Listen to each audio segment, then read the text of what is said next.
Welcome, Peter, to the Wellness Roundtable. Thanks for making time for this. A pleasure, Alexia. Good morning. Good morning. So you've been active in founding companies in the longevity space for close to 20 years. However, for many people, or most people, it feels like longevity has just burst on the scene in the last year or two. Why is longevity suddenly having its main stage moment? It's a great question, and I think it's definitively the result of the technologies that are enabling us to understand why we age, how to slow it, stop it, perhaps reverse it. We're in the midst of what I call a health span revolution.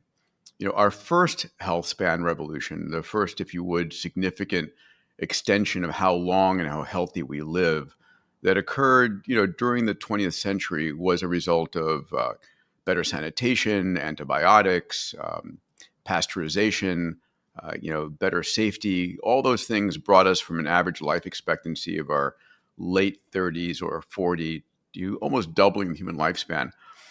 And it's fields like AI, single cell sequencing, cellular medicines, a whole set of exponential technologies that are converging right now that hold the promise that we can, in fact, significantly extend both our health span and our lifespan. I think that in the next 5 years, we're going to see unprecedented breakthroughs that help us understand fundamentally why do humans age in the first place, and why there are certain species of life on this planet, like the bowhead whale that lives 200 years, the Greenland shark lives 500 years, and why can't we?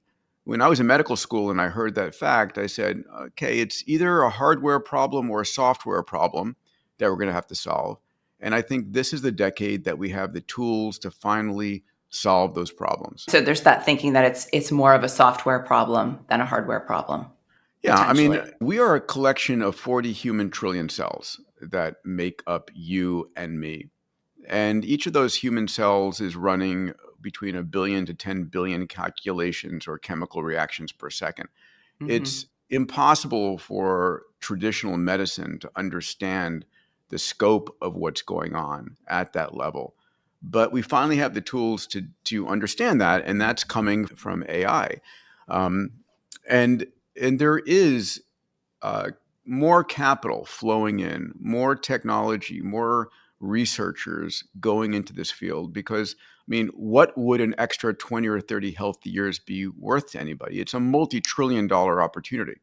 And so the influx of technology and of capital and of researchers are beginning to sort of bend the expectations and the belief that, in fact, we can make a dent in this limitation of, 80 years or 90 years. Can we increase that by 20%, 50%, 100% indefinitely? We're going to find out. And can you just briefly define health span and lifespan? Sure. Because a lot of people think that we're just trying to increase lifespan to have old people sitting around for longer and not being able to live fully.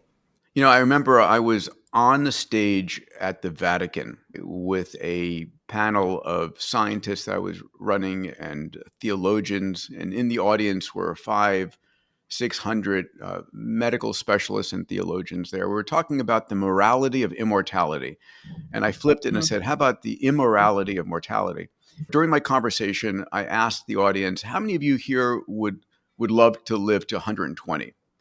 And like a quarter of the room raised their hands. And I was like, what? I mean, it's like, what are you thinking? And the realization is when people think about living to 120, they think of being decrepit in a wheelchair. And that's not the vision here, right? So lifespan is how long your heart's ticking. Health span is how long do you feel vital? Do you have the cognition, the aesthetics, the mobility to enjoy life? And that's really the goal. So today in the US, lifespan typically runs 78, 79 years.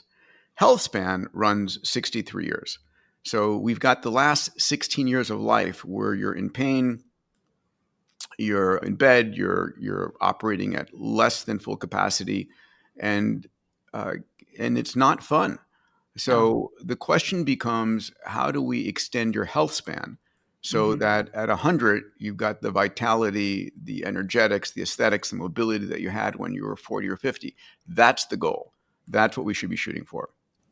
Yeah, totally. One of the really intriguing concepts that your book introduced me to was longevity escape velocity.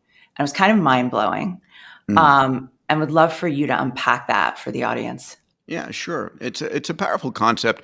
I wish I could take credit for it, but it's really the work of Aubrey de Grey and Ray Kurzweil. Um, so it turns out that science and medicine are working to constantly extend our health span, extend how healthy and long we live. And, during this past decade, putting the disruption from COVID aside, we've been adding about a quarter of a year of life for every year that we're alive. So over the course of 4 years, you'd gain an extra year of life because of the breakthroughs in neurocognitive, cardiovascular, metabolic, all of those areas. Today, science is accelerating these fields, and there is a belief that there's going to be a point in the near future that for every year that you're alive, science is extending your life for more than a year. And that idea, that departure point, is called longevity escape velocity. So in my book, I interview a number of my friends who are researchers and really leading thinkers in this field, and asked, when do you think we might reach longevity escape velocity?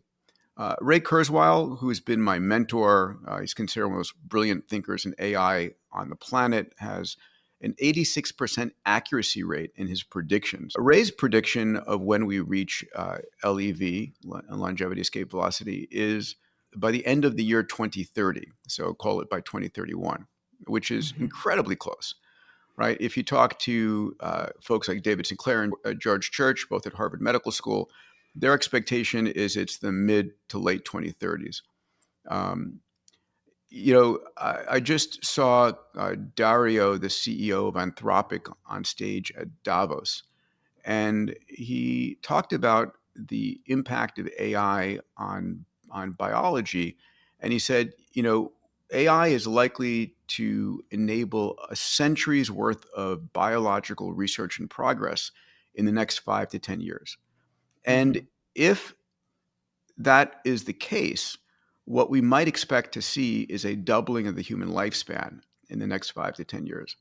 So you put all of this together, and all of a sudden you've got this extraordinarily powerful vision of what might be possible that society, I don't think, isn't, I don't want to say isn't ready for, but isn't speaking to.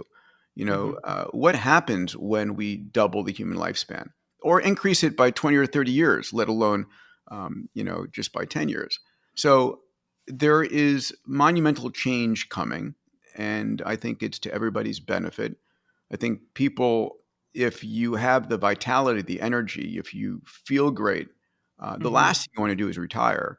You're going to enjoy life. You're going to, did you want to retire when you were 25 or 30? Probably Right. not. Yeah. Right. And I think one of the takeaways for consumers is there's going to be this whole unbelievable toolkit coming in the next 5 to 10 years. And so it's really important to stay in good health so that you're here to take advantage of it, right? Today's 50 and 60-year-olds are going to have opportunities to enhance their health that our parents couldn't have dreamed of. So I think about that. And one of the things I teach is having a longevity mindset. And a longevity mindset means this deep understanding and belief that, in fact, these breakthroughs are coming and that you want to keep yourself in the best health possible to intercept them, right? I'll never forget one of my dearest friends on the planet, a guy named Todd Hawley, passed away from HIV and the AIDS epidemic like a year before the multiviral drugs were available. So you don't want to, cross over before these longevity therapeutics are available. And if that's the case, if you have this longevity mindset, you're going to do what it takes to keep yourself as healthy as you can. I love your new book for many reasons. What I found, it was a really comprehensive, but not an overwhelming view of the different tactical areas of longevity. Thank you. So I think it'd be helpful to just ground everyone in what those different tactical areas are, starting with nutrition and just sharing the longevity framework around when and how to eat. Yeah, sure. So the book over my shoulder here is called Longevity Guidebook: How to Slow, Stop, and Reverse Aging and Not Die from Something Stupid, which is a fun subtitle. And there's a chapter on nutrition, on exercise, on sleep, on mindset, on meds and supplements, on your annual digital upload and routines. And then there's a whole chapter on women's health in particular, written by two incredible women physicians. So on nutrition, on your longevity diet, first understand you are what you eat. And the second thing is there's no one diet for everybody. But there are some fundamentals that are true across the board. And the first fundamental, which is not easy for most people, is that we consume way too much sugar. When I think about what's healthy for us, I go back to what did we evolve as human beings for? And we evolved on the savannas of Africa 300,000 years ago. And back then, there was no real sugar. There was no availability of processed sugar for sure. And when we look at how much we eat today, it's insane. We eat on the order of 50 to 60 kilograms. I think it used to be 2 kilograms or 4 kilograms 100 years ago. I minimize the amount of sugar that I take in, high glycemic carbohydrates. Sugar is an inflammatory molecule. It sticks to our proteins. It causes neuroinflammatory, cardiac inflammatory, metabolic conditions, of course. In fact, there was a study we just recently did at Fountain Life, and we looked at what is the number one thing that correlates with heart disease? Is it your triglycerides, your cholesterol levels, your LP little a? No, the number one thing that correlated with heart disease was your hemoglobin A1C, which is your average blood sugar levels. Sugar is an issue. And maybe just to flag that your average doctor won't really flag your hemoglobin A1C as problematic until you're practically diabetic, correct? Yeah, for sure. I mean, if you're at like 5.7, 5.8, 5.9, you're pre-diabetic. And then when you get up, towards 6 plus, you're diabetic. My goal is to get my hemoglobin A1C below 5. I'm down to like 5.2 now, and I'll keep lowering it because I want to minimize the impact of sugar on my body. Second area that I talk about in the book is protein. If you could do one thing out of everything in the book, it's build muscle mass. Your muscle is your longevity organ for a number of reasons. And building muscle. So last year, I set out to add 10 pounds of muscle, and it was not easy, but I did it. I did it by basically consuming enough protein, which is, for me, 1 gram of protein per pound of body weight. I hate to mix measures there, but it was 150 grams of protein a day. The second thing was working out 5 days a week, adding creatine as a supplement. So you need enough protein in your body, and most people don't get enough protein. And so making sure you get enough protein. The next thing is making sure you get enough plant-based nutrients. So I am constantly focusing on eating as much whole plants in my diet as I can. So those are some of the basics. Okay, so moving to sort of the next tactical domain, fitness. The wellness industry has always said, find something that you love doing, that's exercise, all movement is good, just, move your body. I think the longevity movement is a little bit different in what they're saying about exercise. It's a little more prescriptive. I would love for you to explain that. Sure. So first of all, yes, movement, the ratio of something to nothing is infinite. So any kind of movement is good. The fact that we're both sitting here on our butts having this conversation slays me. I take, so every one of my normal Zooms or meetings, I'm either on my Techno Gym exercise bike right over there, running it at a heart rate of 105 beats per minute, which is my zone 2 area, or I'm in my sauna over there. I have this healing sauna that my head is above and my body's in the sauna, and I get 30 minutes of sauna. So I'm trying to make double duty constantly because we're living on Zoom. We're living on these video conferences. So on the prescriptive side, I think about exercise falling into 3 or 4 buckets. The first is resistance training. It's intended to build muscle. And I am in the gym. My goal is at least 5 days a week, right? Mm-hmm. And I don't need to be there for hours or an hour. If I can get in and do a solid workout for 40 minutes, I'm super happy with it. And I can always find 40 minutes, but I'm super intentional. I have my workout and I hit it hard for 40 minutes, and then I'm back. I have a scale called an in-body scale that I Mm-hmm. use that measures my percent body fat, my muscle mass, my total weight, and I'm measuring that all the time. Understand my body composition. So muscle, weightlifting, resistance training is my number one go-to. Number two Yep. is what's called zone 2 training. And so I talk about this in the book. You can calculate your zone 2 numbers, and mine is 105 beats per minute of a heart rate. So I get on the Mm-hmm. bike and I will get to a pedaling level of resistance and speed that I maintain 105 beats per minute during the course of a hour-long Zoom. I can still talk at that speed, but I'm just on the edge of being out of breath. And that level heart rate and that level of energy expenditure is giving the signal to my mitochondria to reproduce and to remain healthy.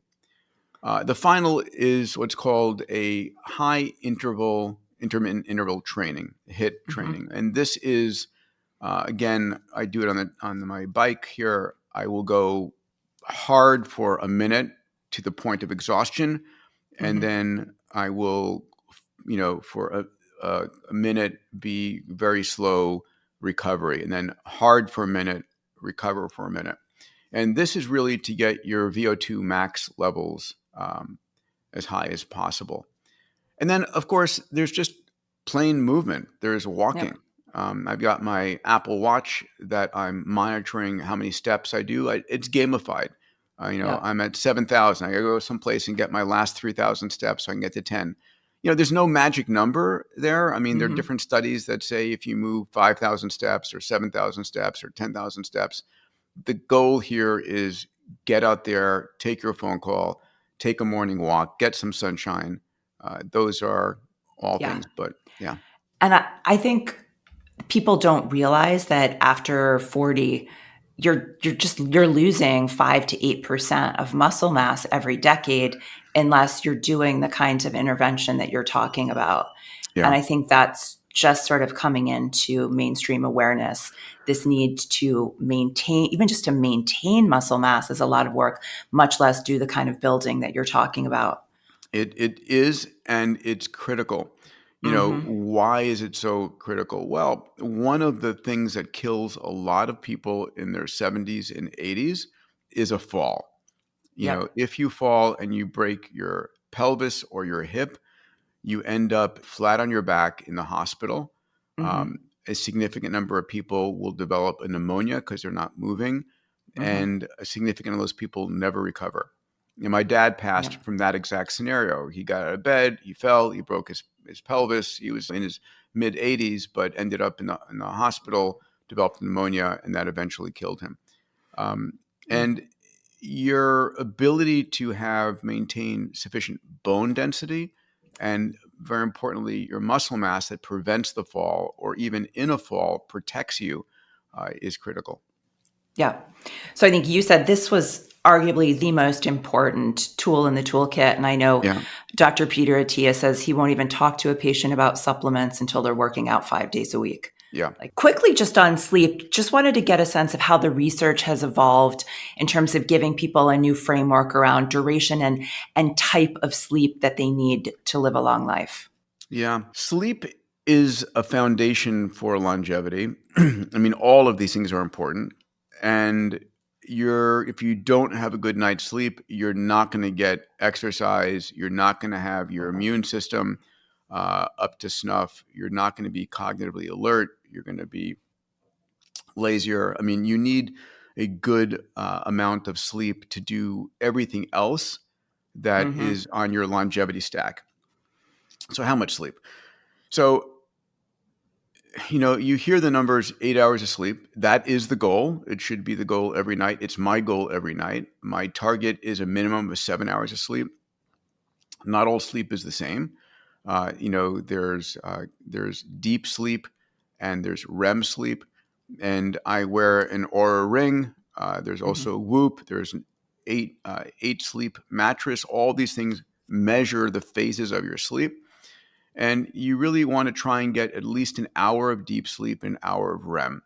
Deep sleep is where your brain is cleansed from various toxins, various, protein tangles and such.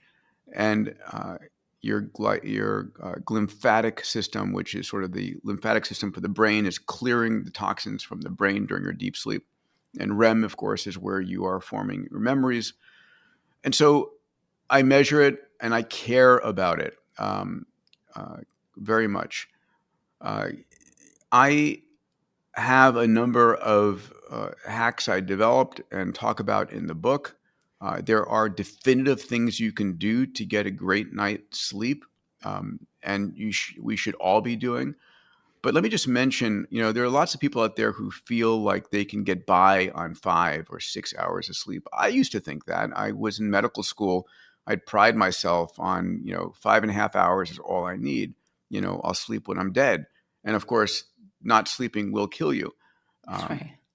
And so, if evolution, think about this, if evolution could have evolved human beings to do, well enough on 6 hours of sleep, that would have been a massive advantage for any subspecies or a subset of the human race that could do that, or 5 hours of sleep or 4 hours of sleep. Because when you're sleeping, you're not reproducing, you're not hunting for food, you're not protecting yourself, you're open to predation.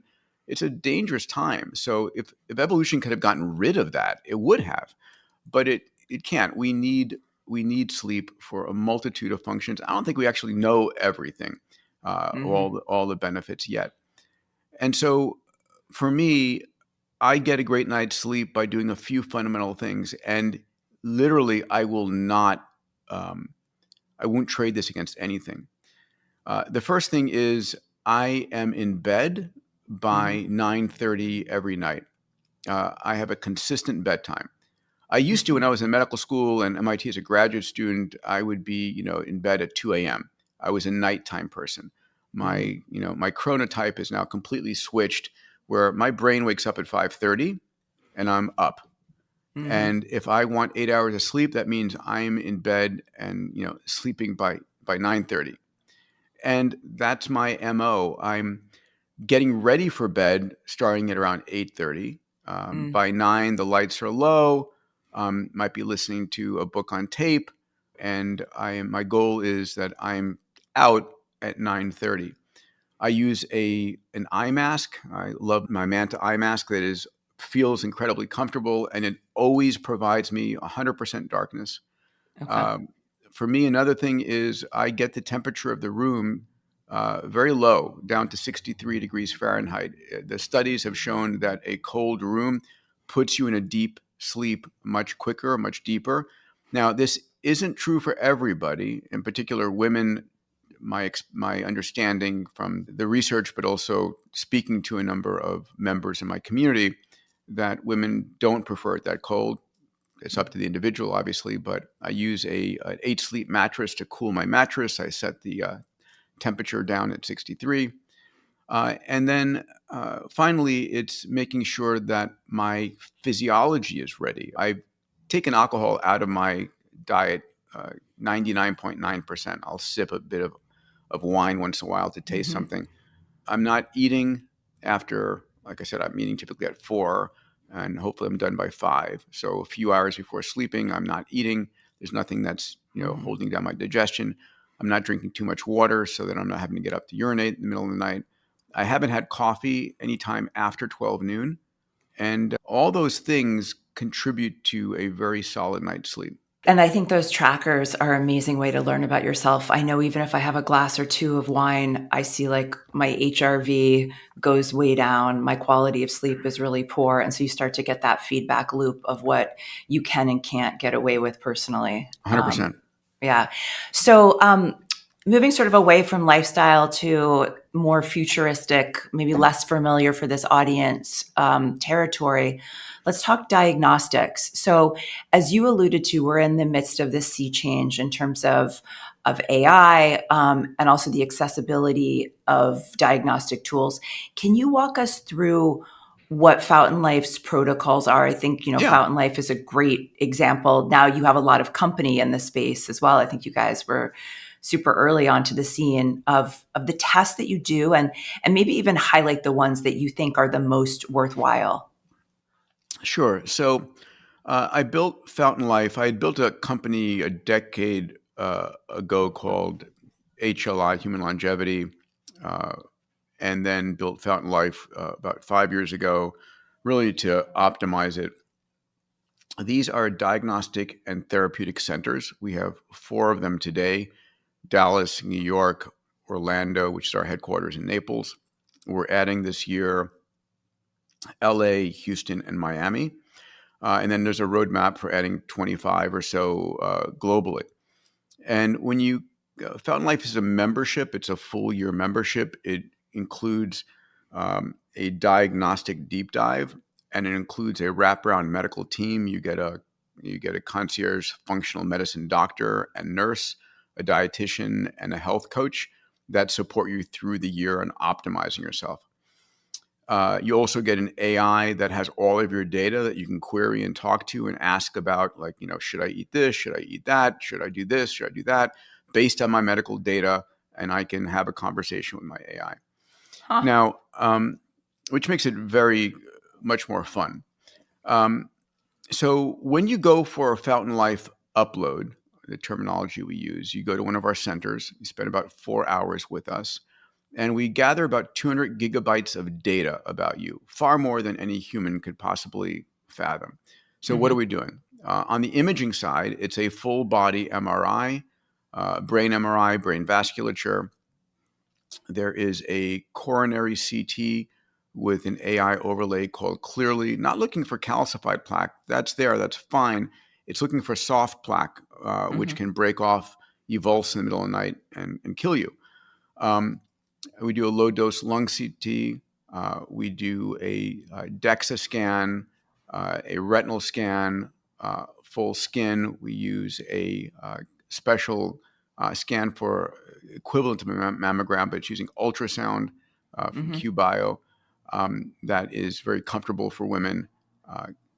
And then we have your full genome, right? All 3.2 billion letters from your mom and dad, your metabolome, wow, your full blood workup, 140 different blood tests, your microbiome, toxin screening. I mean, it is everything knowable about you to answer 2 questions. Number 1, what's going on inside your body right now? Is there something that you should know about? Number 2, what's likely to happen to you in the future, and how do we optimize you to prevent that? Really critically important. Out of our first 5,000 members, the results are pretty staggering. Fully, I think about 3.3% of people who think they're healthy have a cancer they don't know about, right? 3 out of 100 people. About 2.5% have an aneurysm they don't know about. And something on the order of 15% of people have either cardiovascular, musculoskeletal, neurocognitive, metabolic disease that they need to pay immediate attention to. So the reality is our bodies hide disease extremely well. Most of us have no idea what's going on inside our bodies unless we look. And you can look and you want to know. People say, I don't want to know. I say, bullshit. Of course you want to know. You're going to find out eventually. Do you want to find out now when you can do something, or later when it's too late? I mean, I think most people hear about this and they're like, that sounds incredible, except for the camp that's like, I don't want to know, which I think is a smaller group. But people's big criticism or question is it's so expensive. Why isn't this part of healthcare? Or when does the cost come down? So what are your thoughts there? Like, are costs going to come down, and will it remain an out-of-pocket service, or does this become part of healthcare that we can all expect at some point? Yeah. So let's talk about cost. So today, Fountain Life, our primary service called Apex, which gives you your annual full upload plus quarterly additional testing to look at Mhm. how these changes are going and follow you. Plus your medical team, right? Your full concierge team of 4 individuals, plus the AI, all of that together is 20K. I used to pay Mhm. 20K for just a concierge doctor by itself. Um, Mhm. we do have a product called Core, which is the full Mhm. upload and a review of your results, but without the full year medical team. And that's about $6,500. So the price comes down very quickly there. Um, Over time, these prices will all demonetize and service will democratize without question. It happens across all industries. The human component is the most expensive. That will get demonetized by AI. Mhm. The Mhm. cost of the next generation of MRIs, CTs, blood tests, all these things are coming down in price. So it will come down over time significantly. And eventually, this stuff will become sort of, how do I put it? It's going to be, built into your home, right? So today, I've got a continuous glucose monitor I'm wearing on my arm. I've Mhm. got my Aura Ring looking at my sleep, my Apple Watch looking at a number of other elements. But in the future, I'll be wearing a whole set of wearables, insidables, implantables, all the technology. It's measuring as much as can be measured, uploaded to my AI, and it's catching small variations, little bit of perturbations in the data, and saying, this indicates perhaps something, let's go get this test, right? So Mhm. Mhm. it's about catching disease earlier and earlier, making it preventative and personalized and predictive.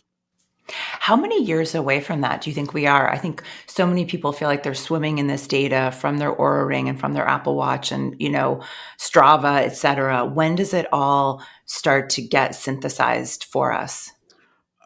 Now, the next year, Yeah. 2 years, I mean, we will see large scale health AIs that collect everything, and you can say, listen, turn on health coach, and it Yeah. will, based upon your data, tell you, Yeah. okay, listen, you have an hour on your schedule. I see.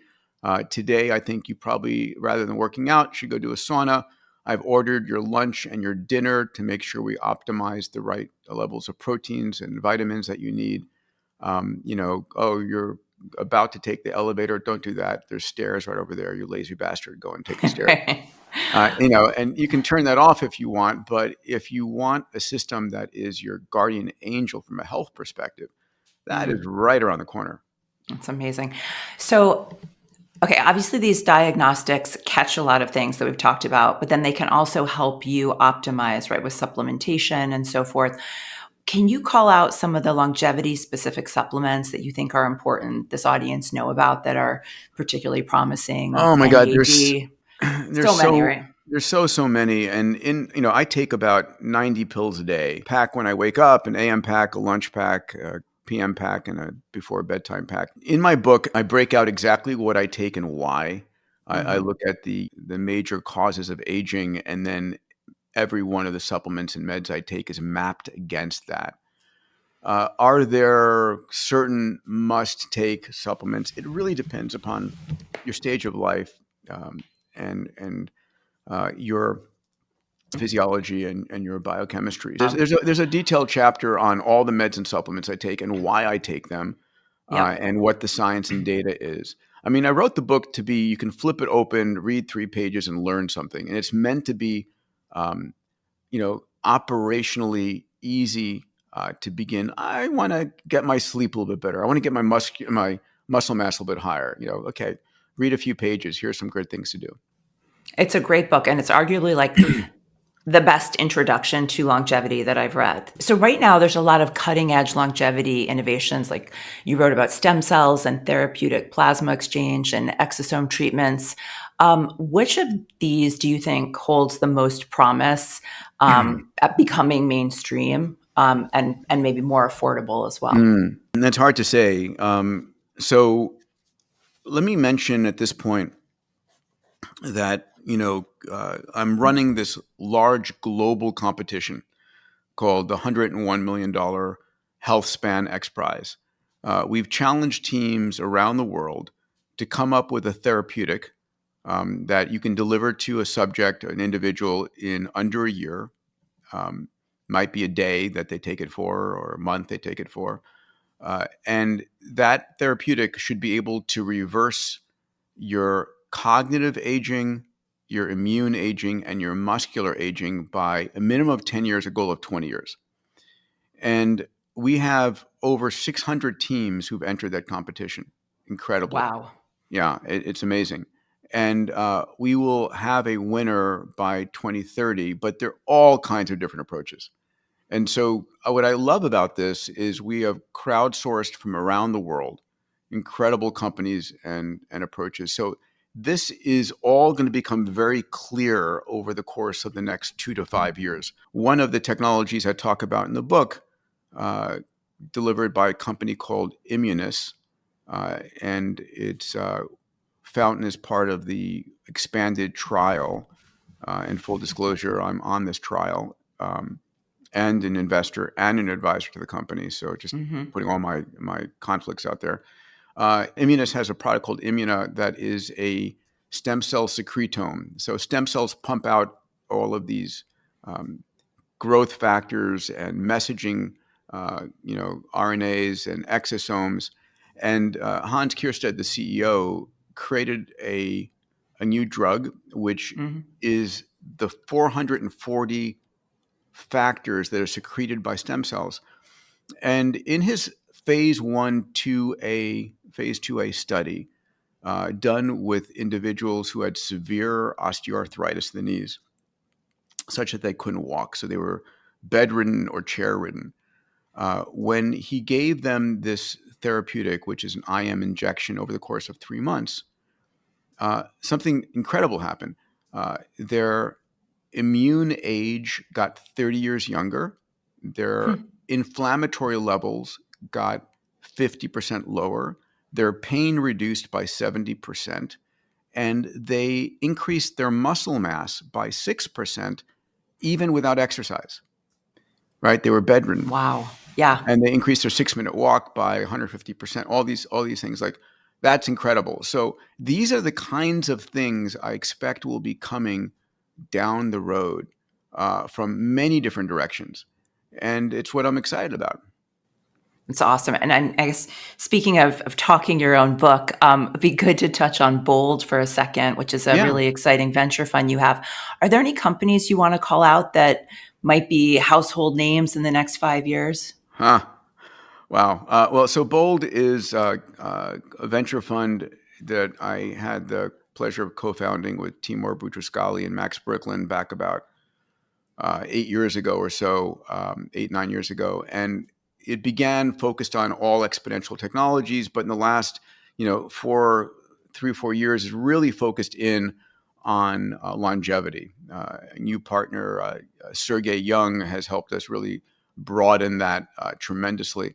And so Bold and Bold Longevity Growth is almost all into biotech and longevity technologies right now. There's many companies. In silico medicine is one that I love. Alexia Brue. He's based globally in Hong Kong, in Abu Dhabi, and in Boston. That company is using AI to discover new drugs. And, how do we discover drugs in the old days? Well, we would send a team into the Amazon. They'd get on their hands and knees. They'd dig up plants and soil, and they'd bring it back, and they'd find out any bioactive molecules. And then they would see if the molecule did something useful. And they'd run this trial over the course of a decade that would take billions of dollars. And, most of them failed. It was a random walk of chance. And now we can use AI instead, and this is what Alex Zanconov and his team have done, to use AI to design the perfect molecule that solves this problem. We know the antigen on the cell surface we need to block, and we design a molecule to go in there and block it.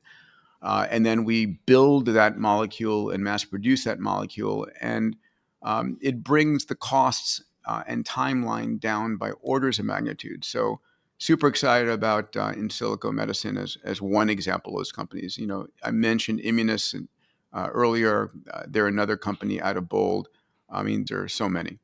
That's awesome. So being in the seat, I love to ask every guest on the pod how they balance the pursuit of longevity with a desire to enjoy life and its various indulgences. So going back to your 9:30 bedtime, yes. How does that work for you? That is a great question. You should ask my family how it works for them. Because my kids now who are 13 definitely like staying up later and later, and dad's going to bed. You know, I used to put them to bed. Now they'll put me to bed. You know, a dear friend of mine, Tony Robbins, who's my business partner. He is my collaborator, co-author, co-founder in numerous efforts. We talked about this, and it's not about, you know, work-life balance. It's about work-life integration. So it's about integrating the things that you love into your life. And so when I go to sleep at 9:30, I end up waking up at 5:30, you know, an hour and a half before everybody else is waking up in my life. And that's my time to do my writing. I'm publishing typically a book a year these days. And I put out 2 blogs every week, one on AI and one on longevity. And I love that golden hour in the morning and a chance to work out and do what I need to. It's my time. I'm involved in running 5 companies. I've got 2 13-year-olds. I've got a lot going on. And honestly, my longevity practices are what give me the energy to do what I do. So I have my Abundance Summit every year. I'm 5 days on stage, morning to night, and it's me on stage all the time, and I'm bouncing around. And the energy comes from passion and purpose. And I think ultimately, you know, finding your true purpose in life, whatever that might be, is one of the most important things, because that gives you the emotional energy to keep going and to do extraordinary things. It's the perfect note to end on, Peter. I want to thank you so much for pulling up a chair to the Wellness Roundtable today. And if people want to find you, where else in terms of your website? Can you share all your handles, all your socials? Sure. So I put out a blog twice a week. Go to diamandis.com to get access to that. I have a really fun podcast called Moonshots. I interview moonshot entrepreneurs, the most extraordinary in the world, who are transforming their industries. My handles are at Peter Diamandis on X and on Instagram. And I'm just having a blast, and I hope people will join me on this longevity journey. And it's the most exciting time ever to be alive. I don't want to miss a minute of it. I want to see as much of it, of the future, as I can. That's awesome. Peter, thank you for the amazing work you do. And thanks for joining us today. A pleasure. Be well.